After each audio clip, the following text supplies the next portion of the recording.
House wife, home maker, வேலைக்கு போகாமல் வீடை பார்த்துட்டு கொஞ்சம் அமைதியாக இருக்காங்கல்ல, அவங்களுக்கு ஹஸ்பண்டுங்கெல்லாம் சம்பளம் கொடுக்கணும், சட்டம் எடுத்து கொண்டு வரப்படும் அப்படின்னு சொல்லிட்டு அவர் டெல்லி போயிட்டார்.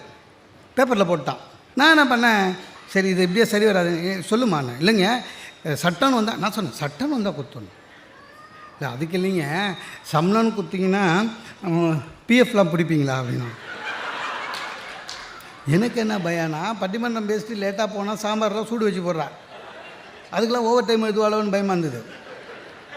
அப்புறம் சொன்னேன் எல்லாம் உண்டு, லீவுங்க எல்லாம் போனஸே உண்டு.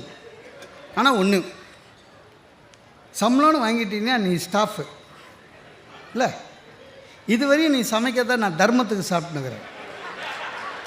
சம்பளம் கொடுத்த பிறகு சமையல் நல்லா இல்லைன்னா சஸ்பெண்ட் பண்ணுவேன், என்கொயரி வச்சு டிஸ்மிஸ் பண்ணி புது அப்பாயின்மெண்ட் போட்டுருவேன், பரவாயில்லையான்னு.